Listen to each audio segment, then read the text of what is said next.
Karena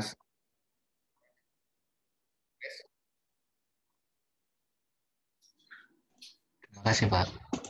ya, oke, kita akan bahas. Pada dasarnya ini bahasanya pakai yang ini ya, step 1, step 2, yang replacement mana ya? Oh, ini dia replacement. Replacement sheet 3. Sheet 2. Ya. Oke. Terminal cash flow. Terminal cash flow nanti ditambah dengan working capital. Mana ya? Baik, kalau gitu saya coba bahas dulu ya. Terminal cash flow-nya ditambah dikurang dengan working capital. Dan yang ini juga sama, dikurang dengan working capital. Udah benar. Oke, ditambah sih sebenarnya, tapi hasilnya juga sama. Oke,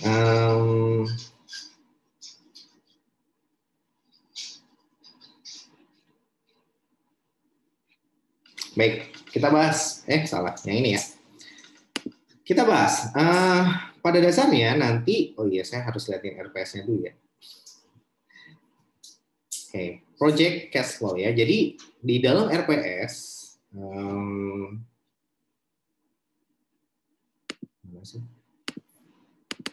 saya perlu terangin dulu ya. Jadi biar kita nggak bingung ya. Kalian mau ngebahas tentang apa sekarang? Baik, di dalam RPS pada dasarnya kita itu akan membahas tentang project financing sama kayak apa corporate financing ya, seperti itu. Nah, jadi apa yang sudah kita pelajari di MPV ya, itu akan kita pakai di pertemuan 9 ya. Seperti itu. Jadi nanti ini dia ya. Nah, ini analyzing project cash flow ya, kemudian juga dari mulai NPV sih sebetulnya, investment decision criteria ya, kemudian juga investment decision criteria plus juga project cash flow ya. Nah, di sini ini yang kedua, project cash flow. Kemudian yang ketiga adalah risk analysis and project evaluations ya. Kemudian yang keempat adalah cost of capital ya. Nah, ini adalah satu rangkaian. Rangkaian apa, Pak? Rangkaian yang namanya project financing ya.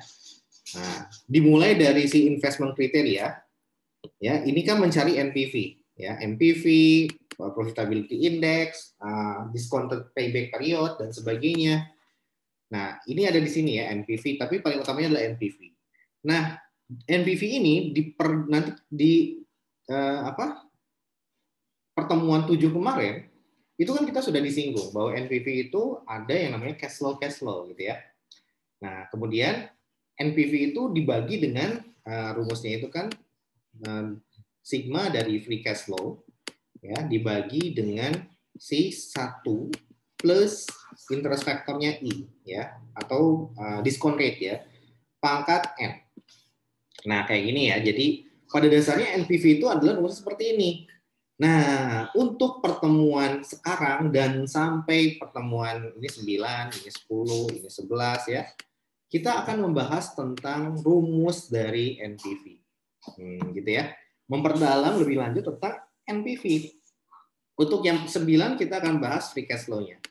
Kemudian untuk yang analysis and project evaluation nanti, bahwa nanti kita akan melihat apa sih resiko-resiko yang terkait dengan proyek tersebut. Nah, jadi NPV tersebut nanti akan dikurangkan dengan resiko-resiko yang terjadi, yang kita berhasil identifikasi, gitu ya.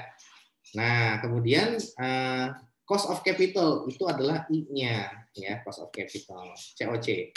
Nah, jadi COC ini ada dua, nanti COE, cost of equity, dan yang kedua adalah apa? Cost of debt, ya. Yang kedua itu adalah COD, bukan COD itu apa sih? Cash on delivery. Nah, ada COD ya, cash of cost of debt ya, COD, cost of debt. Nah, cost of ini akan diperdalam di COC. Nah, cost of equity kita mendapatkannya dengan CAPM ya, Capital Asset Pricing Model. Nah, ini udah disinggung di pas mid-test kemarin ya, di pertemuan ke-6 kalau tidak salah ya. Kemudian yang COD ini nanti kita sudah singgung juga kan, kalau tidak salah di mana ya, di yang pertemuan debt valuation ya, pertemuan ke-5 ya. Seperti itu. Nah, di sini nanti kita akan menggabungkan apa yang sudah kita pelajari di pertemuan-pertemuan sebelumnya ke dalam satu bab yang namanya cost of capital ya. Seperti itu. Jadi nanti ini adanya weighted average cost of debt ya, COD. WACD. Nah, nanti dari sini kita bisa menggabungkan ini semua menjadi COC gitu. Nah, itulah yang menyusun dari I. Nah, oke, jadi itulah keterkaitan antara bab yang akan kita pelajari sekarang ya. Nah, sekarang kita akan fokus NPV sudah kita pelajari kemarin. Investment decision criteria tidak hanya NPV tapi ada yang lainnya, tapi yang kita ambil untuk pembahasan di pertemuan 9 adalah yang NPV-nya saja. Kita akan menghitung free cash flow-nya. Ya, dapat dari mana? Kalau di soal kemarin kan sudah ditentukan ya, di soal ujian yang ini nih udah ditentukan ya. Nah, tuh udah ditentukan ya NPV-nya, initial outlay-nya berapa, tahun 1 2 3. Nah, sekarang kita akan menghitung dari mana initial outlay-nya ini. Dari mana cash flow-nya ini. Nah, bagaimana bentuk-bentuk kerumitan yang terjadi? Nah, itu kita akan singgung lebih dalam ya. Oke, nah sekarang kita akan bahas dulu tentang konsep dari free cash flow ya. So, ini dinamakan project financing ya. Ada yang corporate financing, ada yang project financing. Kalau corporate financing itu untuk satu makro ya, untuk meso level, artinya untuk organisasi. Tapi kalau untuk project financing itu untuk mikro, artinya untuk project-project yang dihandle oleh si perusahaan ya, seperti itu. Ada banyak project dalam perusahaan, kita analisis satu persatu. Dengan menggunakan apa? Dengan menggunakan teknik project financing atau NPV ya. Nah, yang akan kita pelajari dari mulai pertemuan 9, 10, 11 itu it's all about project financing. Oke. Nah, di sini kita harus mengenal dengan bagaimana cara menghitung free cash flow. Nah, free cash flow itu ngitungnya gampang. Cuman gini doang nih, tuh udah ada nih cara ngitungnya. Nah, tuh di sini udah ada Excel-nya. Nah, udah tinggal masukin tuh operating free cash flow, tinggal ditambahin dengan dikurang dengan tax, ditambah depreciation, dikurang capex, dikurang net operating working capital. No WC ya. Nah, nanti dapat free cash flow-nya berapa? Nah, inilah yang akan kita masukkan dalam perhitungan NPV ya. Nah, seperti first initial outlay, first working capital dan sebagainya. Nah, itu yang akan kita pelajari ya. Tapi kita harus paham dulu konsepnya ya, konsepnya. Nah, konsep dari si project cash flow itu kita harus mengidentifikasi yang dinamakan dengan incremental cash flow ya. Atau apa? Cash flow yang yang berhasil di-generate dari project tersebut. Nah, perhatikan ya.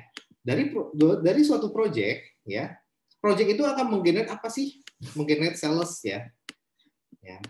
Karena ini adalah cost driver-nya. Si project inilah yang akan revenue driver, yang akan menggenerate sales ya.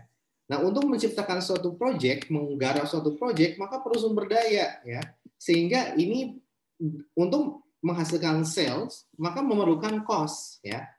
Nah, seperti itu. Nah, cost-costnya inilah yang nanti dikeluarkan, diakumulasikan, dan ini juga nanti berhasil menggenerate revenue berapa, diakumulasikan, masuk semua ke mana? Ke income statement dari siapa? Dari PT-nya sendiri. PTA misalnya. Nah, kayak gitu ya. Nah, itu adalah benang merahnya. Jadi kalian di sini kita akan betul-betul menggunakan data laporan keuangan. Jadi betul-betul memanfaatkan apa yang ada di laporan keuangan untuk menghitung berapa NPV-nya, berapa free cash flow-nya.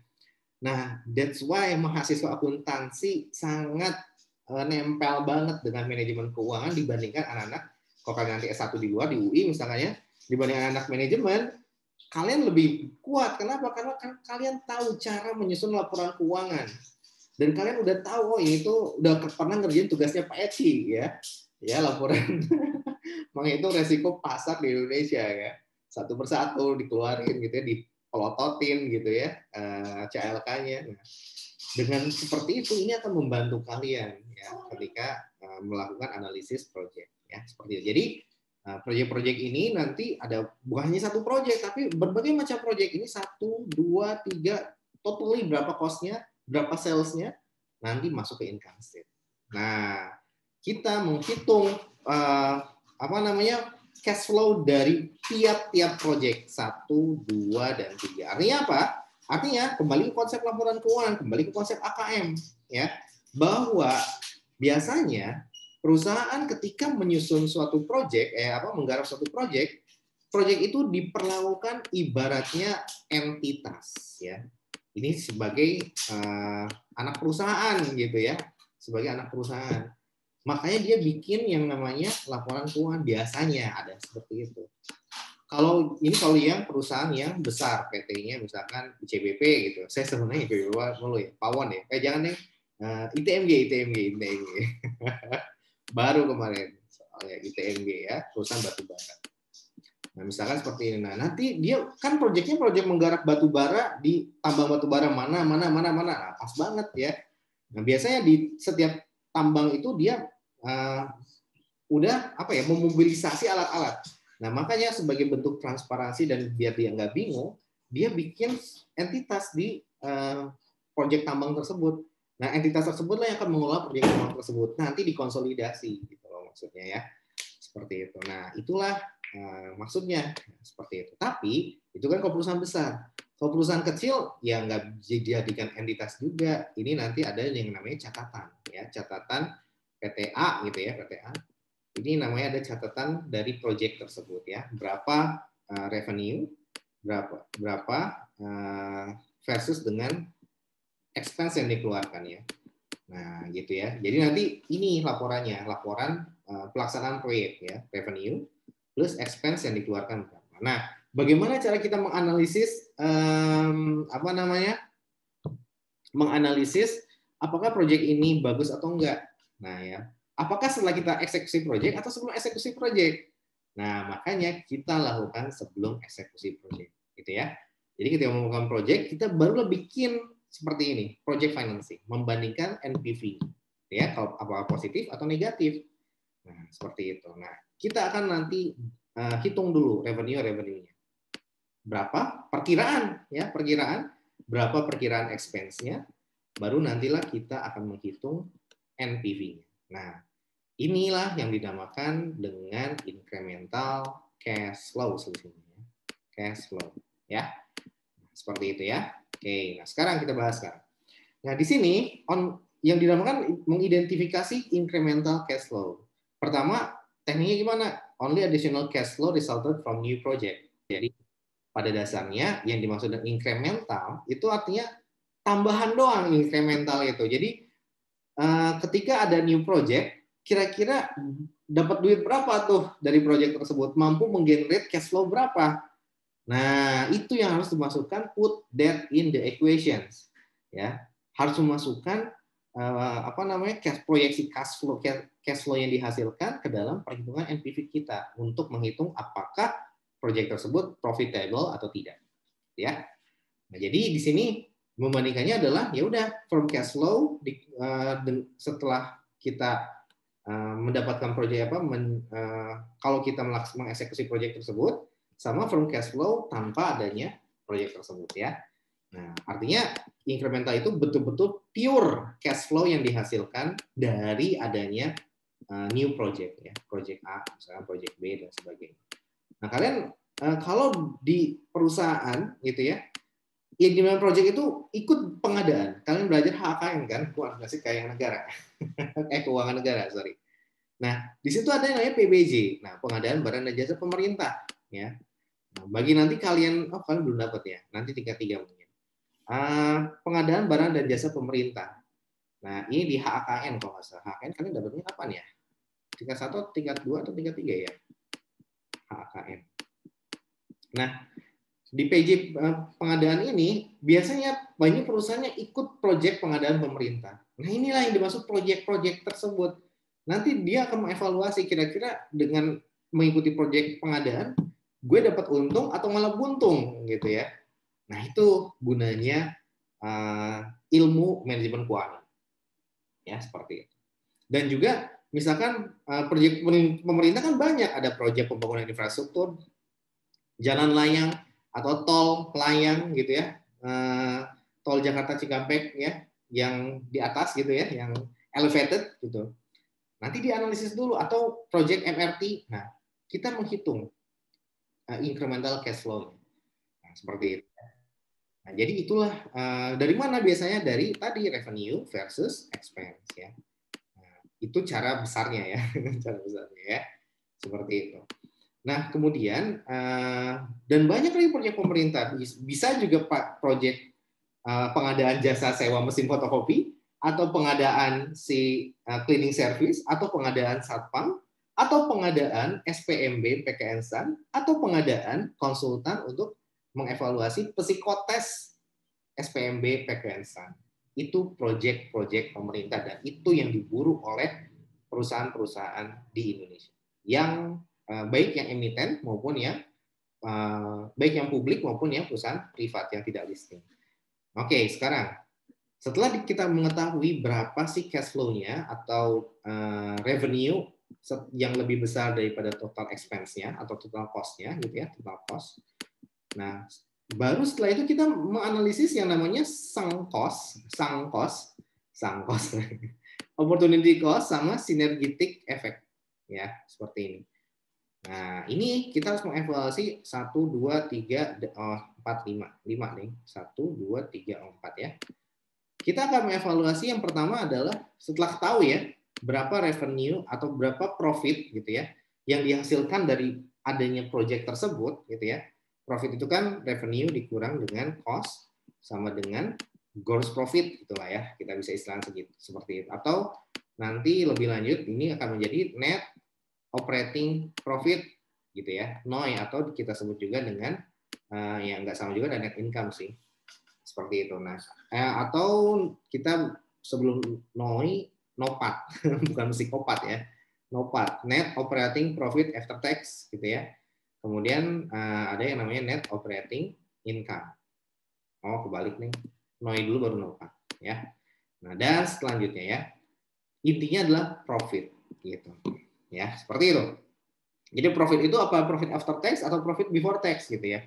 Nah, nanti kan kita lihat ya, yang dinamakan cash flow itu adalah profit after tax. Oke? Nah, PAT. Oke, nah sekarang kita balik lagi ke sini. Nah, setelah kita memperhitungkan profit after tax-nya, kita harus menghitung, mengidentifikasi juga yang dinamakan sunk cost ya, sunk cost. Kemudian opportunity cost, kemudian set efeknya apa? Kemudian baru financing cost ya. Seperti itu. Nah, inilah hal-hal yang harus kita perhitungkan. Oke. Nah, kemudian apalagi Pak?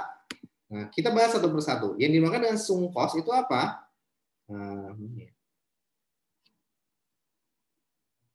Oh, ada contohnya di sini. Sip.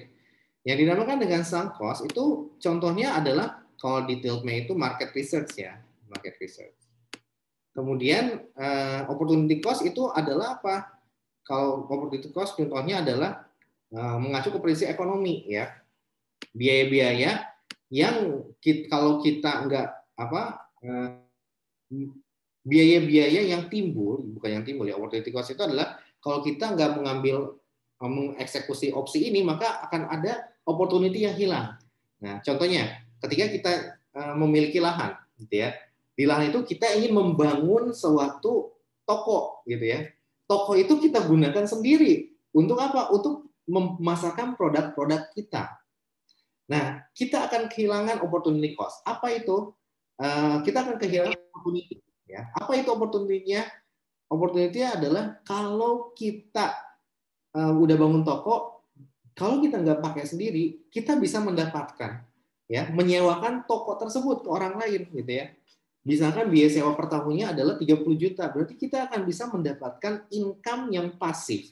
Cuma duduk diem, disewain rukonya, dapat duit 30 juta gitu ya.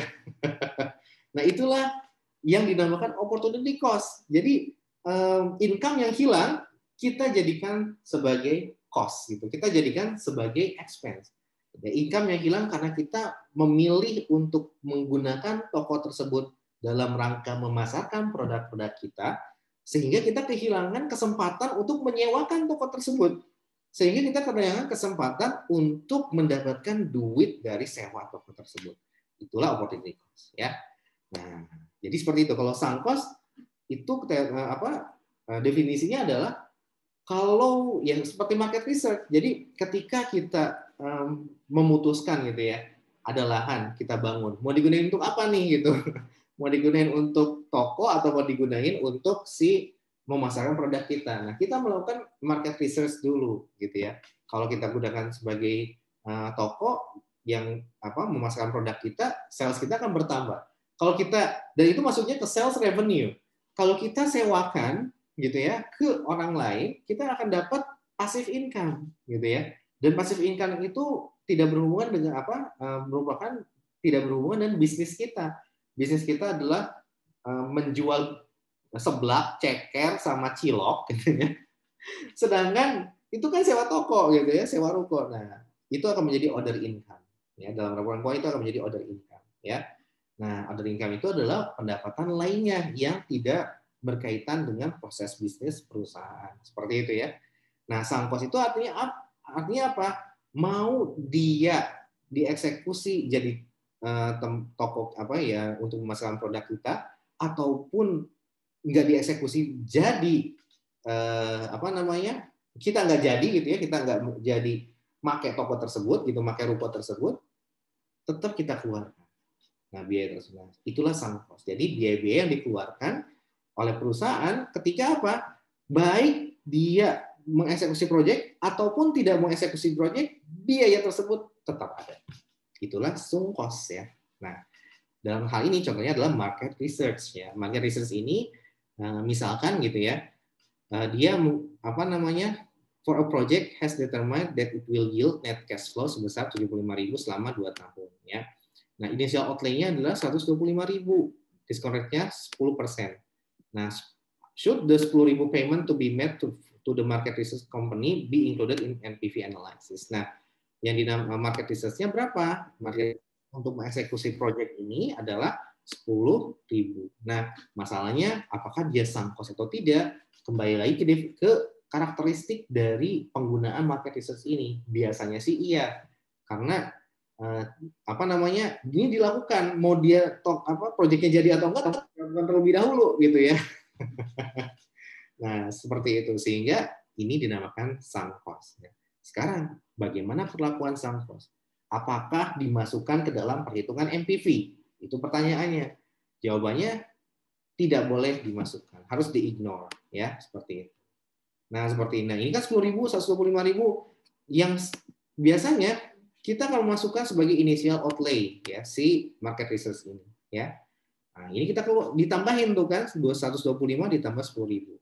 Yang seharusnya adalah kita keluarkan ya. Seperti itu. Kita keluarkan dari si 100 bukan 135 tapi kita cukup mengambil yang 120 ya. Nah, yang market research-nya tidak kita ambil. Nah, seperti itu. Tidak kita jadikan penambah dari si initial outlay atau tidak kita masukkan ke dalam perhitungan NPV ya. Ini adalah free cash flow ya dikurang dengan initial outlay ya, seperti itu. Nah, dan tidak perlu dimasukkan. Itulah sunk cost. Kemudian yang kedua, bagaimana dengan opportunity cost? Nah, kalau opportunity cost di sini contohnya adalah suatu perusahaan memiliki suatu mesin ya, suatu mesin. Nah, pilihannya adalah mesin itu bisa kita sewain ya, dan dia akan menghasilkan uang sewa, pendapatan dari sewa sebesar 3 miliar atau 3 juta dolar per tahun. Atau pilihan keduanya adalah kita menggunakan mesin tersebut ya, kemudian menghasilkan 20 juta dolar ya untuk 2 tahun. Tetapi biaya untuk untuk mengoperasikan mesin tersebut adalah sebesar 30 juta dolar gitu ya. Nah, di sini tapi ini untuk 2 tahun ya, initial outlay-nya adalah 30 juta gitu ya.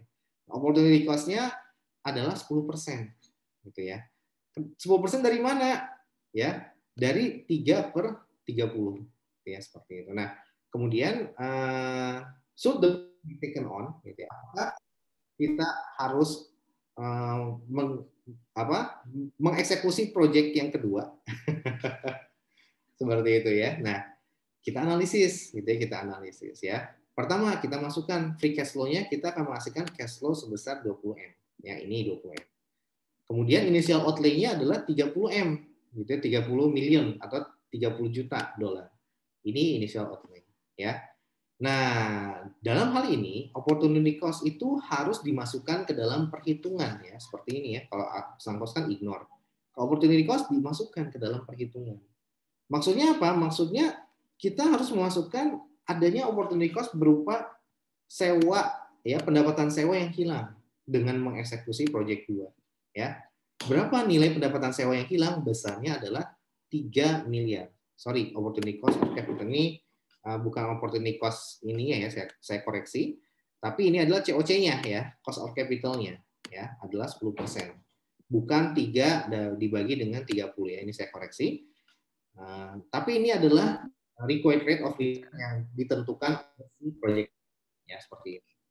Nah, oke, kembali lagi ke sini. Nah, kalau gitu kita pakai yang mana nih? Kita kan tadinya memakai yang ini ya. Karena adanya opportunity cost, maka kita harus memperhitungkan opportunity cost tersebut.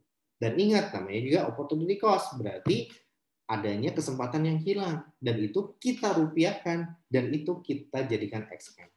Sehingga apa? Sehingga itu akan mengurangi apa? Akan mengurangi free cash flow-nya. Yang ini nih akan mengurangi. Ya. Bukan initial outlay, karena kalian perhatikan per year ya, kita sewanya itu kan per tahun. Nah, kita akan kehilangan pendapatan dari sewa sebesar 3 juta dolar per tahun dengan mengeksekusi proyek 2. That's why itu menjadi opportunity ya, yang 3 juta dolar. Nah, kalau gitu gimana? Ya tinggal dikurangin. 20 dikurang 3 sama dengan 17 ya. Seperti itu. Nah, oke. Nah, sekarang yang ke berapa nih? Yang ketiga. 1 2 3 ya. Kita harus ke dalam perhitungan cash flow ini adalah perhitungan NPV atau cash flow ya, menghitung free cash flow dan sebagainya. Berupa apa? Side effect ya, atau synergistic effect. Nah, ini sangat subjektif banget aslinya. Dan semuanya ini pun sangat subjektif ya, sangat subjektif. Sehingga apa? Sehingga ini kembali kepada judgment dari si project manager ya. Nanti di challenge, emang benar kamu bisa mendapatkan 3 juta dolar? Iya kok, taunya dari mana? Kemarin udah ada yang nanya-nanya gitu. Dan juga pasaran di situ untuk sewa ruko adalah 3 juta dolar setahun misalkan gitu ya.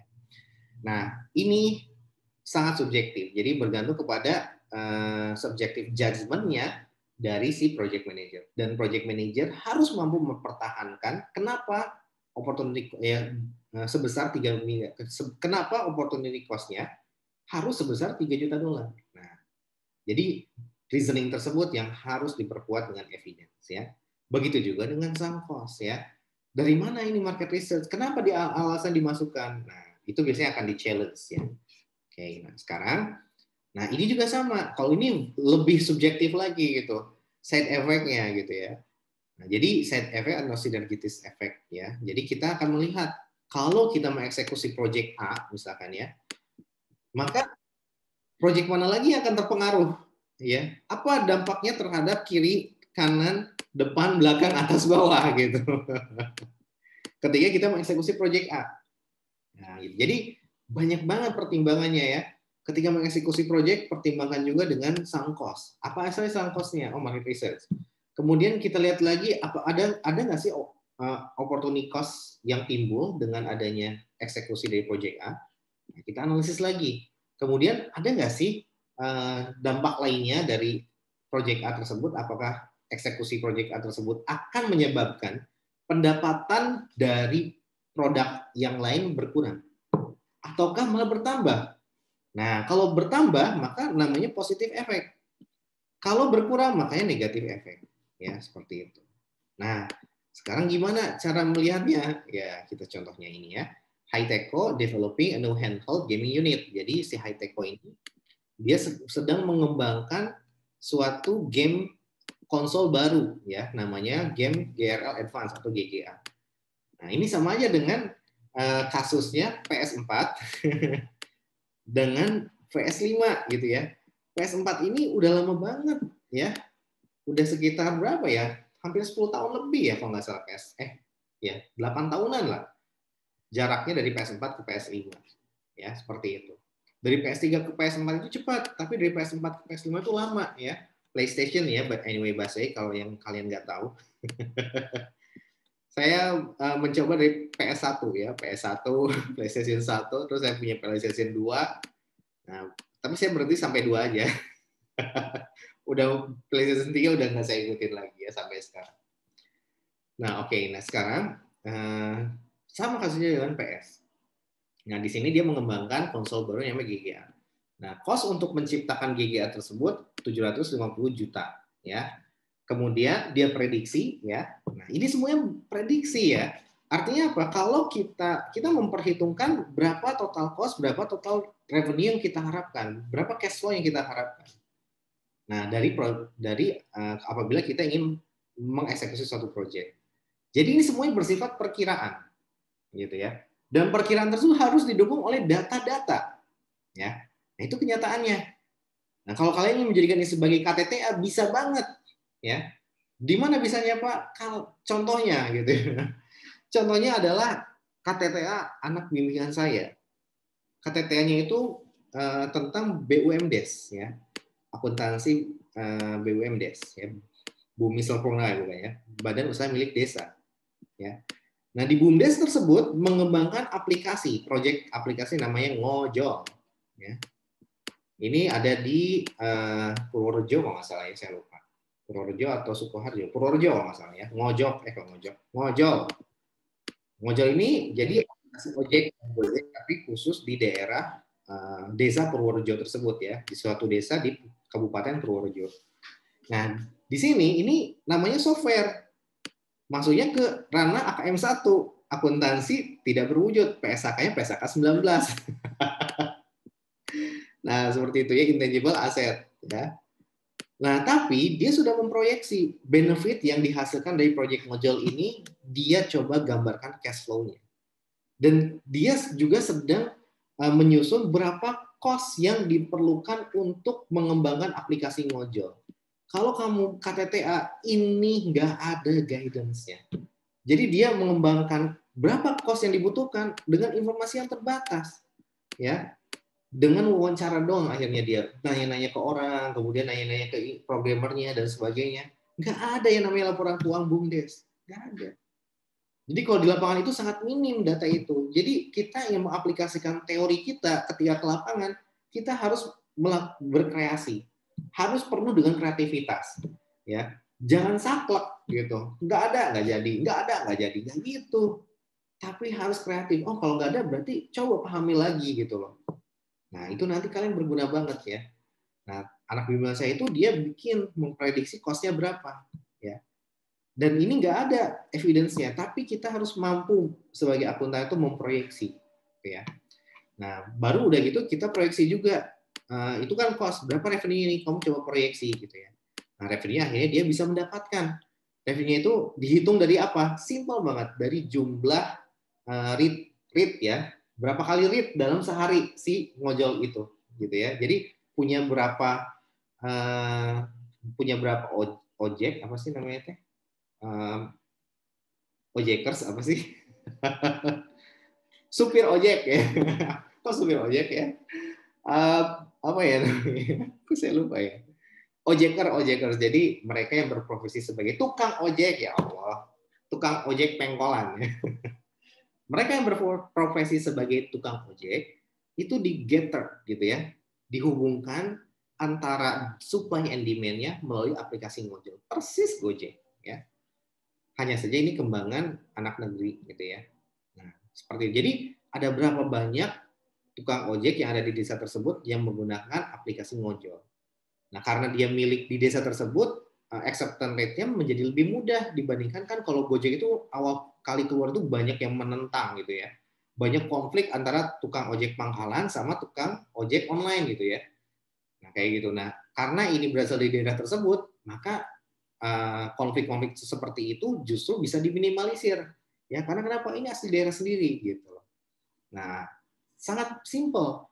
Ada berapa tukang ojek yang di cover oleh aplikasi yang menggunakan aplikasi ngojol? Misalkan 100.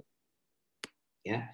Kemudian kita lihat berapa kali read yang dalam seharinya, ya. Read dalam sehari kita hitung rata-ratanya berapa. Misalkan 4 kali read narik gitu ya.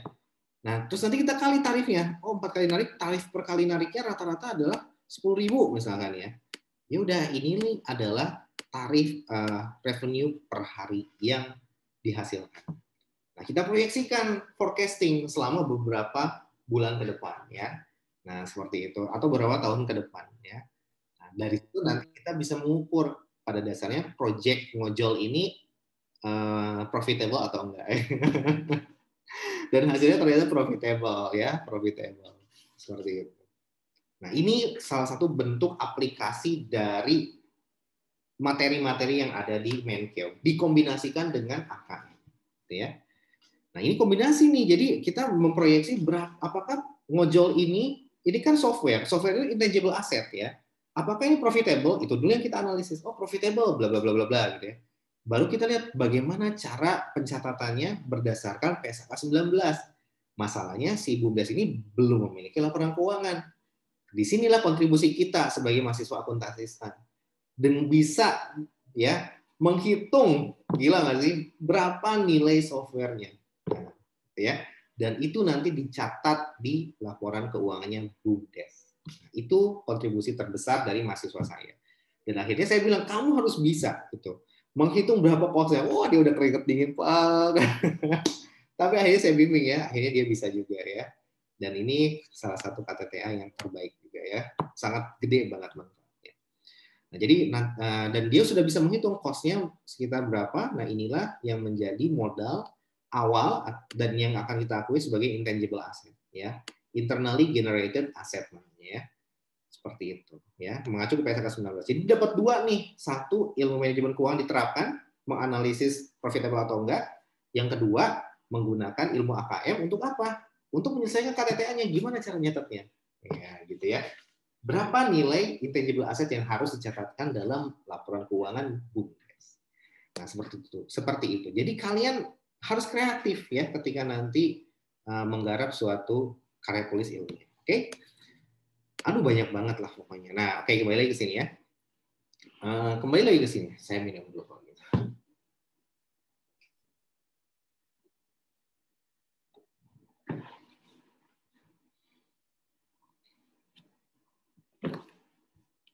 Oke, sekarang kita bahas side effect example. Maksudnya gimana? Maksudnya adalah di sini mengembangkan project yang namanya GGA.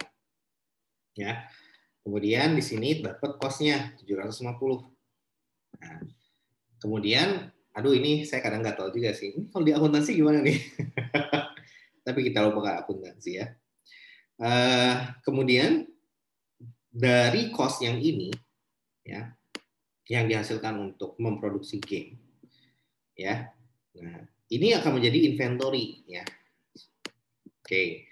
Kemudian dari sini kita proyeksikan akan mampu menghasilkan 2,5 juta unit per year, ya.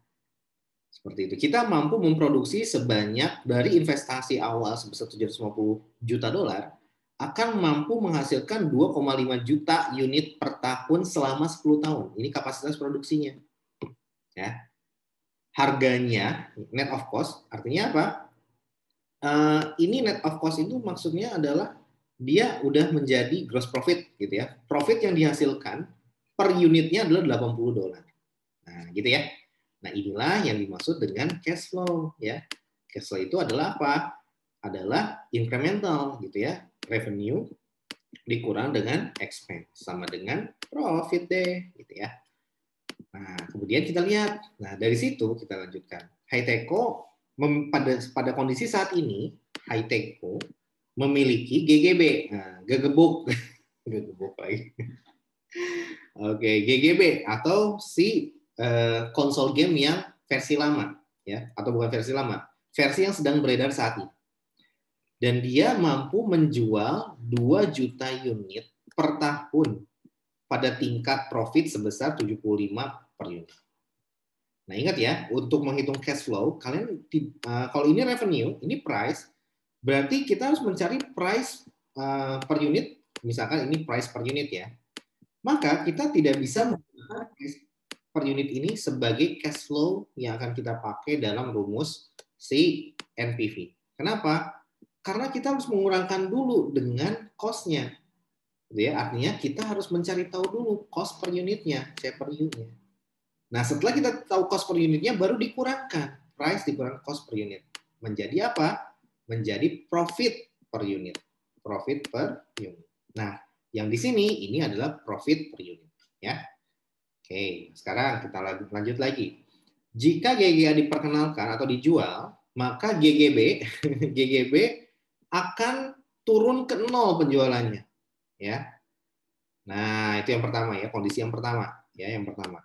Yang kedua adalah jika GGA tidak dijual, tidak jadi dijual, maka GGB akan akan mampu menghasilkan 2 juta unit per tahun selama 5 tahun ke depan. Ya. Setelah 5 tahun, tahun ke-6 sampai selanjutnya, maka si sales-nya akan turun ke 0. Ya. Nah, dia required rate of return-nya adalah, RRR-nya adalah 10%. Ya. Nah, ini ditentukan oleh komisaris atau dewan direksi. Ya, 10%. Nah, sekarang, apa yang harus kita lakukan? Gimana cara analisisnya? Ya, cara analisisnya adalah, kalau yang salah, itu kita akan memasukkan apa, Pak? Menghitung cash flow-nya. Ya. Cash flow-nya yang mana? Cash flow-nya adalah yang 2,5 juta dikali dengan 80. Ya. Nah, ini dia nih ya. Nah, biar kelihatan. Yang ini 2,5 juta unit dikali profit per unitnya. Nah, dikali dengan, nah karena dia 10 tahun, maka rumusnya adalah anuitas ya. Seperti itu. Karena NPV kan mengikuti jumlah tahunnya, 1, 2, nah, sampai 10. Karena jumlahnya tetap, misalkan ya, ini 80, 80, 80, maka kita bisa menggunakan rumus anuitas. Gitu ya. Nah, kalau ternyata ini bukan 80, misalkan ya, kita coba mengevaluasi. Misalkan ini adalah 60, 70, nah, dan seterusnya sampai 80. Tahun ketiga, ini menjadi 80. Nah, maka kita nggak bisa memakai rumus anuitas. Maksudnya gimana, Pak? Kita menghitung present value single factor langsung. Ini ke sini 1 tahun. Ini ke sini 2 tahun. Nah, barulah karena tahun ketiga sampai ke 10 tetap jumlahnya 80. Tahun ketiga kita bisa menggunakan rumus anuitas, ya. Kita present value-kan ke tahun kedua, ya. Baru nanti dari tahun kedua di present value-kan 1 kali ke tahun ke-6. Nah, seperti itu ya. Oke, nah. Jadi bentuknya bisa bermacam-macam ya. Kebetulan ini anuitas. Jadi kebetulan ini jumlahnya sama 80 per tahun. Maka kita bisa menggunakan rumus anuitas. Oke. Sekarang dikurang dengan initial outlay-nya 750 M. Nah, kalau hanya seperti ini, maka kita tidak memperhitungkan adanya side effect ya. Maka kita salah ini. Ini harus memperhitungkan adanya side effect ya. Nah, berapa side effect-nya? Ya, side effect-nya adalah yang ini nih. Ya, jadi kalau kita memperkenalkan si GGA itu sekarang, maka ya apa namanya? Justru GGB akan langsung turun drastis gitu ya. Jadi 0. Nah, kita kan nggak pengen kan? Kita masih banyak nih. Ini masih bisa meraup cuan dari GGB gitu loh ya. Nah, akhirnya apa? Ya kita memilih kalau gitu kita bisa melakukan strategi ya. Karena kenapa? Karena apa namanya, GGB ini masih bisa menghasilkan duit selama 5 tahun ke depan. Ya, artinya tahun ke-6 di atas tahun ke-6 kita baru bisa memperkenalkan produk GGA ya sebagai pengganti GGB. Nah, gitu maksudnya ya. Nah, oleh karena itu apa namanya?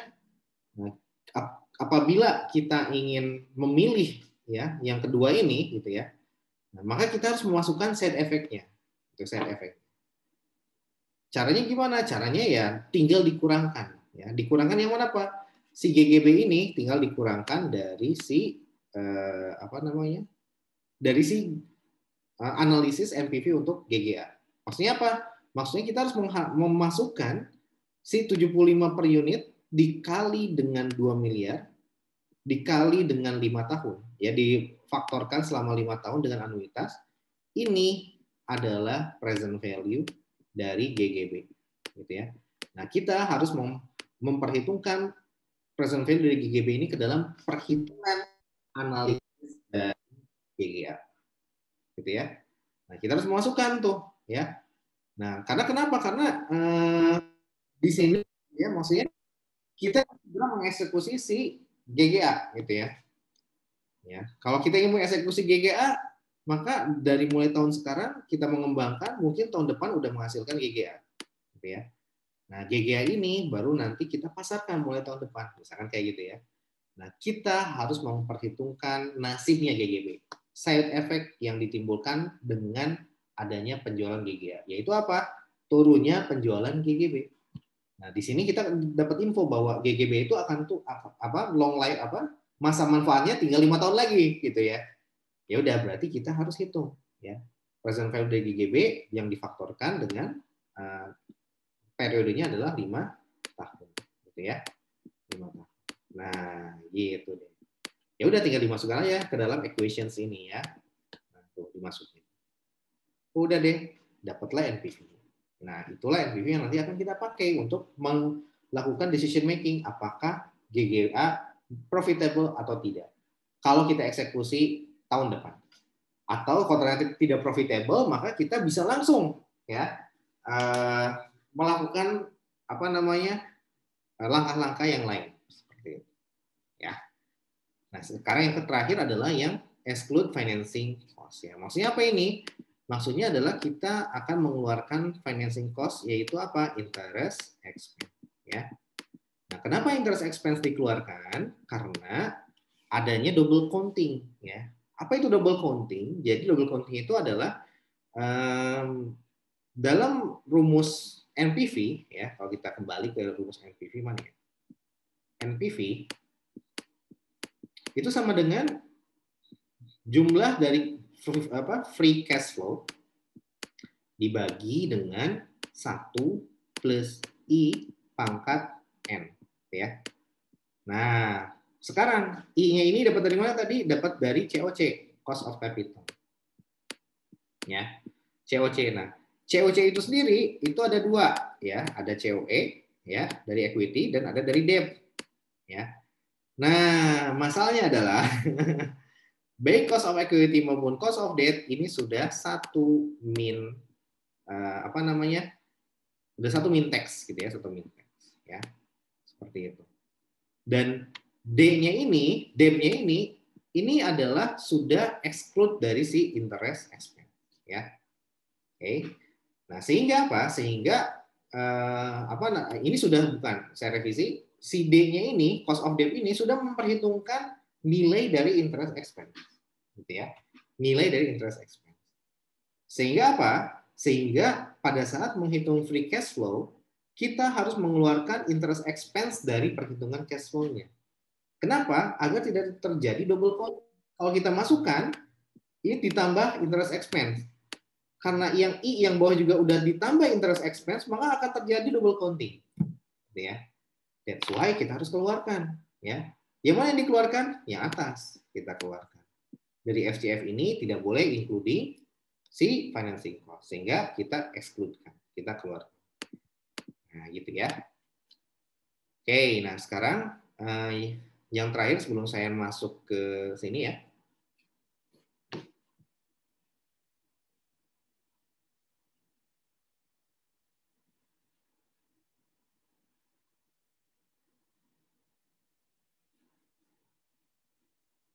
Udah azan. Oke, sebentar aja, bisa kita break sebentar untuk sholat, ya. Oke, nah sekarang yang terakhir adalah forecasting, ya. Nah, forecasting ini jadi setelah kita mengenal rumus NPV, ya. Jadi nanti kita tahu tuh, oh ternyata setelah dapat free cash flow, gitu ya. Ada sunk cost, ada opportunity cost, dan ada set effect, dan ada financing cost, ya. Nah, maka ini dampaknya mana aja? Nah, saya simpulkan dari penjelasan ini ya. Pertama, untuk sunk cost maka ini akan berpengaruh terhadap initial outlay, ya. Initial outlay. Yang ini nih, ya. Yang ini. Nah, ini ya. Oke, kemudian untuk yang opportunity cost itu akan berpengaruh terhadap apa? Terhadap free cash flow. Free cash flow itu yang FCF ini. Yang initial outlay yang ini. Ini IO, yang ini FCF. Ya. Nah, kemudian side effect itu akan berpengaruh kemana? Ya, ini berpengaruh kepada perhitungan ya dari FCF ya, free cash flow juga ya, seperti itu. Nah, financing cost itu masuk apa namanya? Berpengaruh kemana? Berpengaruh juga ke si free cash flow ya, free cash flow. Nah, gitu ya. Jadi seperti itu. Nah, oke. Nah sekarang gimana cara menghitung free cash flow? Nah, kita akan beralih ke forecasting ya. Nah, ingat ya, jadi free cash flow ini kan kita peroleh apa namanya? Kita melakukan menghitung dulu incremental cost ya. Setelah itu kita melakukan proyeksi selama misalkan 3 tahun ke depan, 1, 2, 3. Nah, dan saya sudah kasih tahu ya bahwa yang dinamakan cash flow itu konsepnya adalah profit, gitu ya. Artinya kita akan memproyeksikan profit selama 3 tahun ke depan apabila proyek ini dieksekusi, gitu ya. Nah, inilah yang dimaksud dengan forecasting. Ya, kita memprediksi profit tahun pertama berapa, tahun kedua berapa, tahun ketiga juga berapa. Ya, dengan memperhitungkan yang tadi ya, kalau dia cash flow maka akan memperhitungkan apa? Opportunity cost, akan memperhitungkan juga side effect-nya juga, dan akan memperhitungkan juga interest expense-nya juga. Ya, nah, oke. Sekarang ini semua yang harus dimasukkan ke dalam perhitungan. Ya, perhitungan si profitnya. Oke. Nah, seperti itu ya. Oke, kemudian kita lebih detailkan profit ini gimana cara ngitungnya. Nah, profit ini cara ngitungnya ada di sini ya. Nah, ini dia cara ngitungnya operating free cash flow. Nah, ini dia ya. FCF atau profit ya. Oke. Nah, ini saya istilahkan dengan profit ya. Caranya gimana? Caranya adalah pertama menghitung dulu OCF-nya, operating cash flow. Ini bukan diambil dari si operating cash flow-nya laporan arus kas LAK ya, bukan dari situ. Bukan dari cash flow statement ya. Nah, tapi kita hitung dari net operating income NOI dikurang dengan tax ya, ditambah dengan depreciation expense, dikurang dengan increase in capex sama dikurang dengan increase in net working capital. Nah, seperti itu. Nah, sekarang apa yang dimaksud dengan NOI? Nah, itu adalah apa? Net operating profit ya, after tax ya, atau NOPAT ya. Net operating income atau net operating profit after tax. Maksudnya adalah si nanti ada di mana ya? Sini nih. Ya, nggak ada nih. Ya udahlah, saya tulis aja ya. Ada di Tiltman sih, di bukunya Tiltman, cara menghitung NOI itu gimana ya. Tapi ini coba saya inikan aja ya. Pertama adalah apa? Pertama adalah si sales ya, dikurang dengan COGS, ya, dikurang dengan general SGA, sales general and administrative expense, ya. Nanti dikurang dengan ini kan udah termasuk depresiasi ya. Dalam SG ini udah including depresiasi ya, depresiasi. Nah, kayak gitu ya. Jadi sales dikurang COGS dikurang dengan SGA. Inilah yang dimaksud dengan EBIT ya, atau dinamakan NOPAT, net operating income atau NOI. Ya, seperti itu. Nanti ya udah tinggal dimasukkan ke sini. Nah, yang saya coba masukkan tuh Tiltman deh. Kayaknya gampang di Tiltman deh. Oke, nah ini ya. Oh, ini sama. Mana ya Tiltman? Forecasting project. Yang ada di Nah, perbandingan ini dia. Ini dia nih. Nah, ini paling gampang untuk mencernanya. Oke. Nah, kalau kita laporan keuangan biasa, ya nanti kalian bisa cek di emiten yang menjadi tanggung jawab kalian masing-masing, ya. Jadi kita laporan keuangan PSAK maupun IFRS ini formatnya kayak gini, ya. Nah, jadi agak sedikit berbeda antara format laporan keuangan akuntan dengan format laporan keuangan analis keuangan atau financial analyst, ya. Ini adalah financial analyst. Ini adalah akuntan ACC, ya. Jadi kita harus mengkonversikan dulu dari laporan keuangan yang dibuat oleh akuntan menjadi laporan keuangan yang berbasis financial analyst, gitu ya. Versinya financial analyst, ya. Dari mana kita akan memulai? Dilihat dari si EBIT-nya ini nih, ya.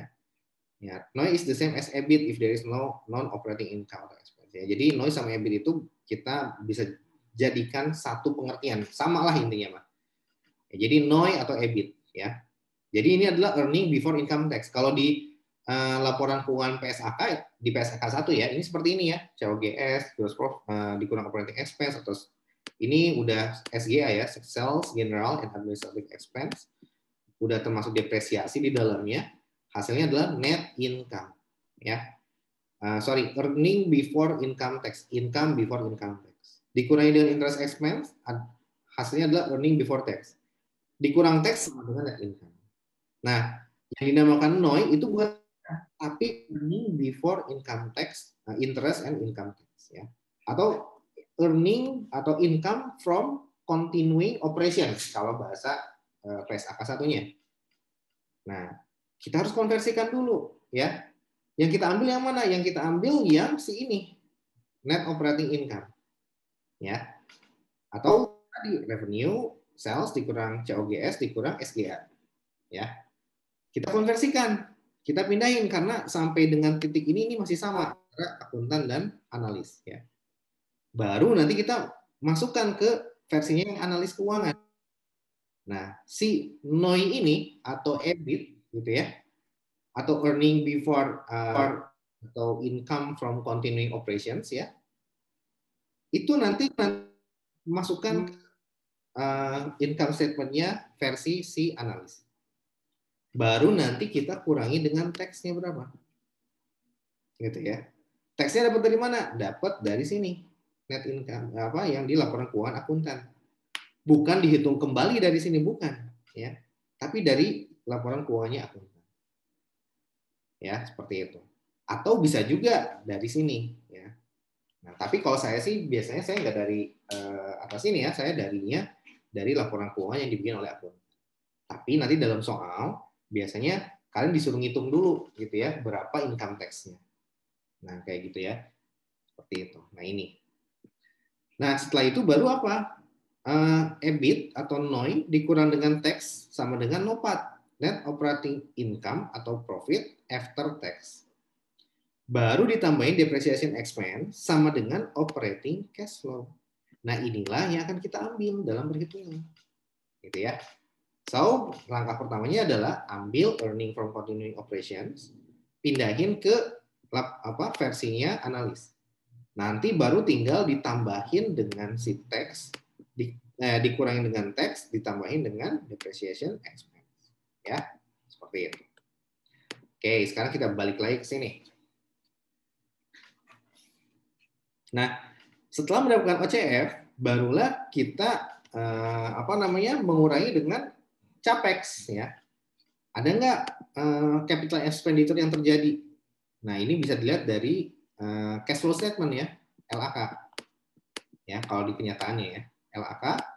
Dan kalian bisa lihat di investing activities. Ya. Nah, bisa lihat dari sini. Apakah naik atau bertambah? Laporan arus kas gitu ya. LAK itu laporan arus kas. Lihat di bagiannya investing activities atau aktivitas investasi. Baru nanti dikurang dengan net operating working capital. Ya, kita akan bahas nih ya sekarang dealing with depreciation expense ya. Nah, kalau kita kesulitan untuk mencari depreciation expense, biasanya di soal ujian itu kita harus mencari sendiri depreciation expense-nya. Ya kalian udah tahu lah ya caranya gimana ya, seperti ini. Nah, yang kedua, yang dimaksud dengan working capital apa Pak? Yang dimaksud dengan working capital itu biasanya CA dikurang dengan CL, current asset. Tapi kalau untuk chapter ini kita nggak ambil seluruh CA, hanya increase in AR dan increase in inventory. Baru dikurang dengan current liabilities cuman increase in akun payable. Ya. Nah, itu yang diambil untuk working capital. Oke. Nah, sekarang untuk capex-nya setelah kita masukin angka dari LAK, kita tambahin dulu kita lihat CLK-nya ya. Apakah ada sell face value atau enggak dari si aset tetapnya. Kalau ada nilai sisa, maka kita harus menambahkan nilai sisa tersebut ke dalam perhitungan apa? Ke dalam perhitungan si capex ini ya. Jadi nanti ini ditambah dengan sell face value. Ya, seperti itu. Kemudian yang ini adalah apa? Delta AR ditambah dengan delta inventory dikurang dengan apa? Delta AP gitu ya. Selisih AP. Nah, ini dikurang. Oke, nah sekarang udah udah. Nah, sekarang yang terakhir adalah be careful with inflation ya. Nah, kalau ada inflasi, maka kalian harus hati-hati. Hati-hatinya di mana?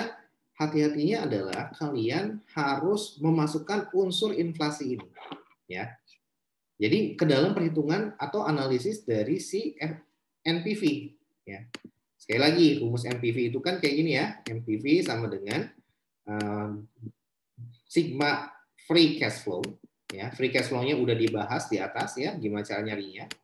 Nah, dan juga apa aja yang harus diperhitungkan setelah diketahui free cash flow, kalian harus memperhitungkan 3 hal, sunk cost, kemudian juga opportunity cost, kemudian juga side effect, ya, dan juga interest expense, ya, itu harus diperhitungkan. Yang ini dikeluarkan, yang ini dimasukkan, minus aja kali tandanya ya.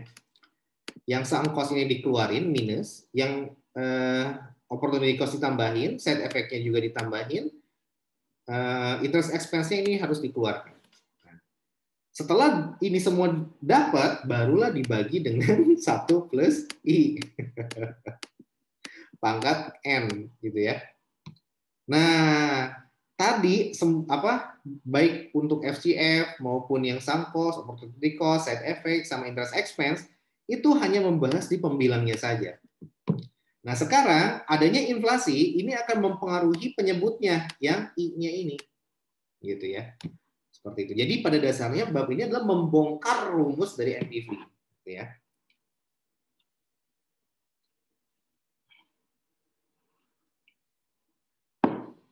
Oke.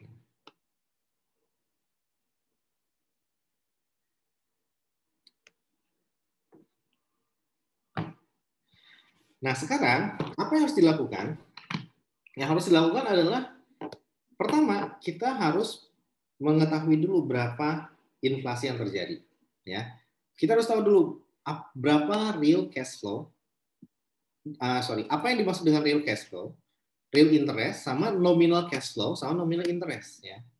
Nah, ini yang akan saya jelaskan. Jadi, yang dimaksud dengan nominal cash flow itu adalah apa? Itu adalah free cash flow tanpa pengaruh inflasi, no inflation. Gitu ya. Yang dinamakan nominal interest rate itu adalah I, ya, cost of capital tanpa inflasi juga, no inflation. Nah, kalau udah memasukkan inflasi, maka berubah namanya menjadi real cash flow dan real interest rate, ya. Oke, nah sekarang contohnya adalah seperti ini, ya. Contohnya adalah seperti ini. Contohnya adalah project cost-nya adalah 1.000. Cash flow-nya adalah 1.400 dalam 2 tahun. Ya. Artinya ini kalau kita petakan, ini seperti ini ya. 0, 1, 2. Gitu ya. 1, 2. Ini adalah 1.000. Kemudian yang 1.400 ada di tahun kedua. Nah, gitu ya. Nominal interest rate adalah 10%. Inflation rate adalah 6% per annum atau per tahun. Nah, kita pada dasarnya ini bukan annuity ya, tapi ini single factor. Jadi ini kita akan present value-nya dari sini ke sini. Ya, single factor aja. Oke. Nah, kita present value-kan dengan yang tanpa inflasi 10%. Setelah itu kita coba dengan memasukkan unsur inflasi. Nah, gitu ya. Sekarang kita coba nih satu persatu kalau gitu mencari real interest rate-nya dulu berapa ya. Mencari nominal cash flow-nya dulu pembilangnya, baru udah gitu kita akan cari kita akan mencari real cash flow-nya pembilangnya, baru setelah itu kita akan mencari si real interest rate-nya, penyebutnya ya. Nah, ya udah kita lakukan dulu. Yang pertama kita bikin timeline 0, 1 dan 2. Ini 1.400 ya, ini 1.000 ya, minus 1.000 karena initial outlay. Nah, sekarang di sini kita harus menghitung berapa real cash flow-nya ya. Real cash flow-nya adalah 1.400 ya. Di present value-kan dengan menggunakan rate inflasinya. Oke, kita present value-kan ke sini dengan menggunakan rate inflasi. Sama dengan berapa? 1, 2, 4, 6. Nah, setelah itu apa? Setelah itu kita coba masukkan ya. Kita coba masukkan apa Pak? Kita coba masukkan menghitung real discount rate-nya. Nah, caranya adalah dengan menggunakan Fisher effect ya, Fisher relations. Nah, seperti ini. Ya. Fisher relations. Jadi, ada rumusnya nih. Ya, rumusnya langsung aja real rate-nya setelah ada inflasi sama dengan 1 plus nominal rate, artinya 1 plus 10%, ya. Ditambah dengan dibagi dengan 1 plus inflation rate, dibagi 1 tambah 6%, dikurang 1. Hasilnya adalah 3,8%. Nah, inilah yang dimaksud dengan real interest rate, ya. Nah, setelah itu gimana? Setelah kita ketahui real interest rate-nya, maka kita tinggal masukkan saja, gitu. Tinggal masukkan saja semuanya itu ke dalam perhitungan NPV, ya. Nah, ya udah tinggal dimasukkan tuh, ya. 1246 ini adalah real cash flow-nya, yang ini, ya, yang ini. Dibagi dengan apa? Dibagi dengan si interest rate-nya, ya. Si real interest rate-nya, ya. Karena NPV-nya kan cuma 1, berarti ini nanti udah berubah menjadi 1, 2, 4, 6. Ya, kita coba present value-kan ke sini, ya. Dengan menggunakan rate yang baru 3,8%, ya. Seperti itu. Oke. Nah, ini yang 10%, ya. Ini yang 10%.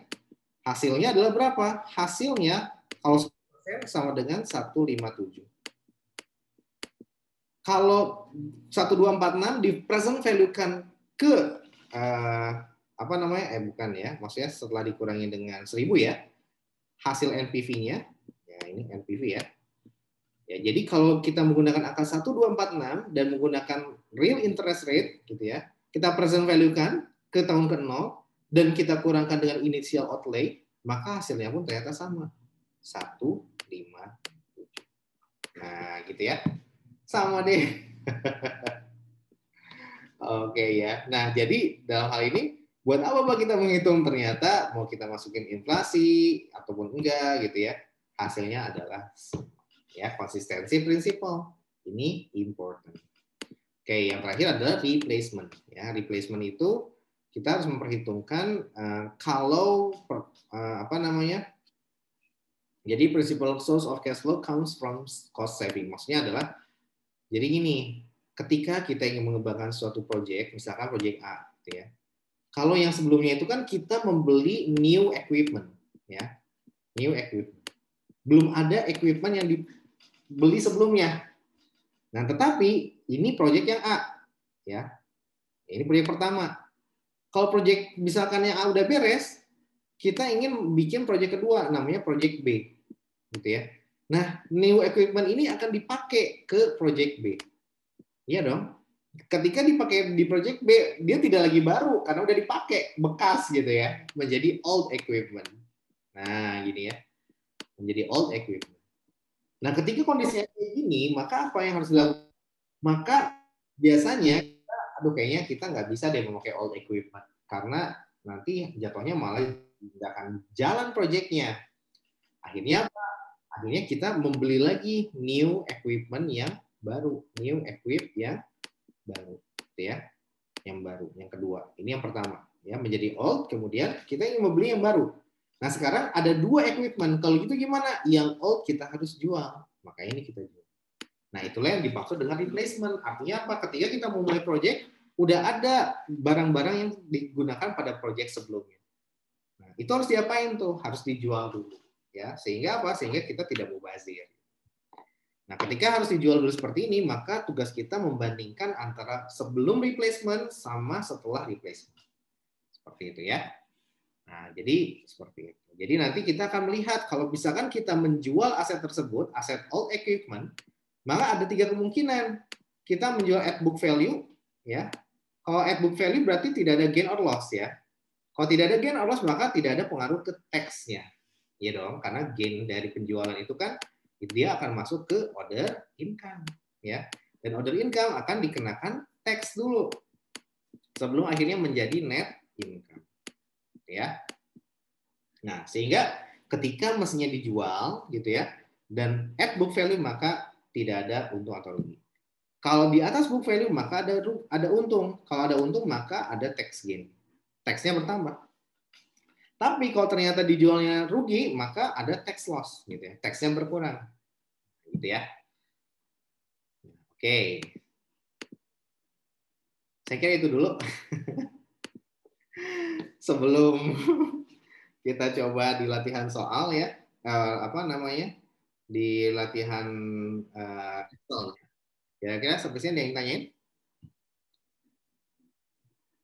Udah mulai berkunang-kunang nih kelihatannya. Oke. Izin Pak. Enggak, Alif ya. Stefan Pak. Oh, Stefan. Silakan Stefan. Iya Pak. Tadi kan interest expense-nya itu nggak masuk ya Pak. Kalau pokoknya itu masuk nggak Pak? Dan Apa? Itu ada financing cost tadi itu kan nggak masuk ke perhitungan. Ya. Tapi kalau pokok pembiayaannya itu masuk atau enggak? Terus nanti apa namanya? Misalnya pokok pembiayaan dari yang non interest bearing sama yang interest bearing itu beda atau enggak gitu Pak? Waduh, berat nih. Terima kasih Pak.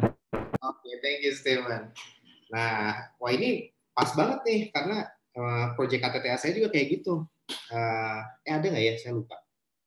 Oh, enggak sedalam itu sih. Jadi nggak sampai dilihat dia minjem ke bank atau enggak, gitu ya. Enggak juga kalau di kenyataan dia jarang yang menggunakan interest bearing notes ya, kalau di kenyataan. Tapi dia menggunakan loan, gitu ya, menggunakan pinjaman ke bank. Ya pinjaman ke bank sih interest bearing note juga sih, gitu ya. Nah, tapi biasanya kalau ke bank kan istilahnya berbeda ya, berbeda. Kalau dia menerbitkan notes itu biasanya kalau sudah close gitu ya, sudah close, gitu. Sudah merupakan apa namanya pembelian terhadap supplier. Jadi kita butuh duit, butuh materials gitu ya. Kemudian kita beli ke supplier kita ngutang. Nah itu biasanya interest bearing notes payable, ngutang gitu ya. Tapi dalam bentuk interest bearing notes payable. Nah, yang dilakukan di perusahaan-perusahaan yang menjadi objek KTTA biasanya itu bukan seperti itu, bukan interest bearing notes payable yang yang semodel yang tadi saya jelaskan. Yang saya jelaskan itu biasanya berkaitan dengan si supplier, ya, hubungan antara kita dengan supplier gitu ya, dengan supplier ya. Dengan supplier dan ini kenyataan juga banyak sih. Misalkan PTA gitu ya, PT Realsa Agro. Nah, kemarin itu di Semarang ya, PT Realsa Agro. Nah, dia membeli barang ke supplier. Nah, kemudian supplier ngirim barang. Nah, ngirim barang gitu ya, material gitu ya.